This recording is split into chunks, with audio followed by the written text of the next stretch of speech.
Journaliste, c'est un métier d'investigation. Tu passes ton temps à chercher, à fouiner, à poser des questions. Qui a tué Kennedy? Qui a des comptes bancaires planqués en Suisse? Comment la marque BMW s'y est pris pour rajeunir son image? Et surtout... Mais bordel, mais pourquoi BMW a mis une vache sur la photo de presse de la R100 RS? Non mais une vache quoi. Pour avoir les réponses à nos questions, il n'y avait pas 50 solutions. Il fallait se rendre à la source. Alors, direction Munich, en Allemagne, pour interroger les têtes pensantes de BMW Motorrad.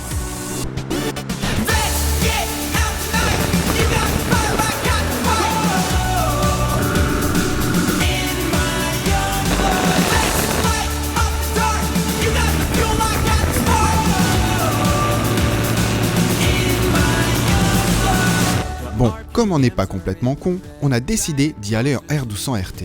Et 1800 bornes à se taper en plein cœur de l'hiver, on n'allait pas y aller en 125 non plus.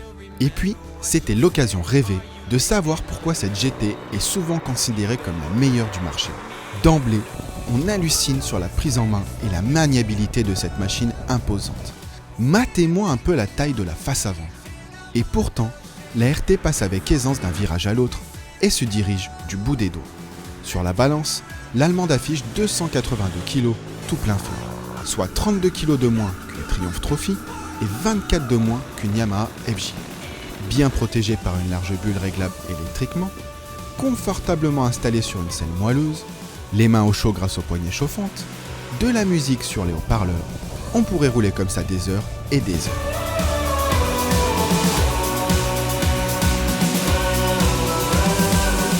D'autant qu'avec les suspensions semi-actives, la RT s'adapte automatiquement à l'état de la route et à votre rythme de conduite.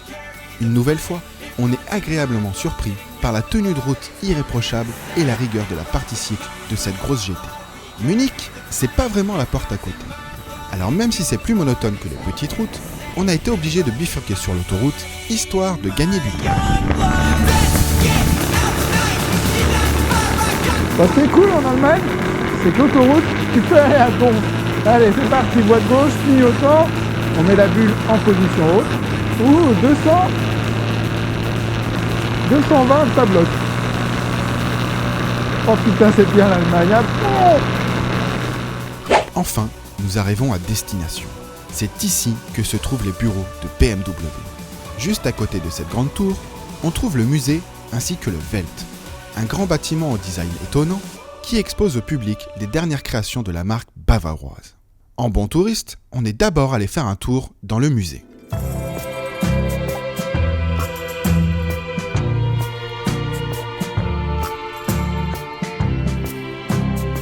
Ouvert en 1973, rénové en 2008, ce dernier accueille un grand nombre d'autos et de motos. Parmi elles, on trouve la R32 de 1923, la toute première moto fabriquée par BMW. Il y a aussi ce proto R7 de 1934, ou cette RS 255, une machine de course de 1938 équipée d'un compresseur et de carter en magnésium. Cette pièce aborde rapidement le parcours sportif de la marque, dont la folle épopée de Ernst Jacob Ene, qui au milieu des années 30 flirtait déjà autour des 270 km/h au guidon de ce genre de machine. On peut aussi y admirer une R90S qui s'imposa à Daytona en 1976, ou la GS de Hubert Auriol, double vainqueur du Paris-Dakar au début des années 80. Enfin, juste avant la sortie, un mur de moto reprend des modèles phares comme la R80 GS, la K1 ou le Mono GS 650. Au milieu de toutes ces machines mythiques, on en oublierait presque pourquoi nous sommes ici. L'interrogatoire de Ralph Rodepeter et Tim Dilthey, deux pontes de chez BMW Motorrad. Mais que fait une vache sur la photo de presse de la R100 RS? I don't know. It's official pictures from the BMW. It's not I remember that fake picture. What is the story between these two pictures? Of course, today we are laughing about that because it's funny it was next to a cow, but the idea behind it is still the same. So we are talking about a product that the people are not, nobody needs a motorcycle. They're doing it as hobby, as passion, as... And I think this picture was also expressing that it is the relaxed way of motorcycling. Now we are closer to real life for you. Closer to the people. Yeah, Let's definitely. come back to this picture. Maybe this picture in those days is used even to explain the horsepower of the bike and the Maybe, technique. yeah. Nowadays, this picture would be used to tell the story, what the hell is this guy doing there?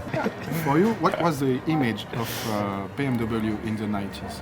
We were totally focused on rider equipment, on helmets, on high class, very good quality rider Engineering, equipment, and the same holds true for the bikes. There was not one thought about how cool is it to wear these things. To sum up in a few words, for you, what is the image of BMW today? Main thing is still the joy. So in everything we do, we focus on joy. That is the most important thing for us. The aesthetic of the bikes, I think we talked about that before. So it is very important to have beautiful bikes. Of course, the engineering part is important, but I would really focus more on the emotional part, on the passion of riding bike. Yeah, and authenticity, I would add. Yeah. I think we stand for authenticity because we are not following short-term trends. We want to set trends. You know? Pour résumer, on peut dire que ces dernières années, BMW s'est rendu compte qu'il ne suffisait pas de fabriquer la meilleure moto pour qu'elle se vende toute seule, et qu'il était nécessaire de se pencher sur le look des brels, la clientèle et l'image de la marque.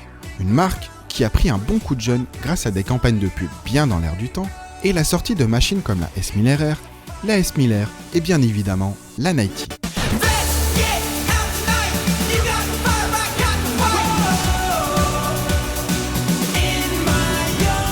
Sur le chemin du retour, on se dit que si l'on n'a pas la plus belle des BMW entre les jambes, on a sans aucun doute la plus efficace pour voyager. Sur la RT, tout est intelligemment pensé pour avoir une utilisation rapide et pratique. De plus, depuis qu'elle a adopté le nouveau boxer à culasse 4 soupapes et refroidissement par air et eau, l'allemande a aussi gagné en peps. Plus puissant, plus bondissant, doté d'une sonorité plus agressive, le moteur est capable de changer de visage en un tour de main. Le tout est accompagné par un freinage précis et endurant, ainsi qu'une boîte douce. À tel point que le shifter installé sur notre moto d'essai ne nous a pas spécialement convaincus. Faut dire qu'au chapitre des options et autres assistances en tout genre, la RT a des éléments bien plus intéressants à offrir. Là, on va vous faire un rapide tour du propriétaire. Alors attention, il faut suivre. On trouve un verrouillage centralisé, une alarme, un système audio, des suspensions pilotées, plusieurs mappings moteurs, un ordinateur de bord hyper complet, un réglage de la bulle électrique, un contrôle de traction, des warnings, un régulateur de vitesse, des poignées et une selle chauffante, une prise 12 volts, une serre réglable moteur, deux vides-poches, des leviers réglables, un éclairage diurne. Et des valises qui contiennent sans problème un casque intégral. Évidemment, il y a l'ABS, la béquille centrale, une transmission par cardan. Enfin, quant à l'allure générale de la moto, on vous laisse juge, chacun ses goûts. Mais force est de constater que parmi les GT, la RT est sans doute celle qui possède les lignes les plus modernes. Sur les derniers kilomètres, on commençait vraiment à se sentir comme à la maison au guidon de notre BMW.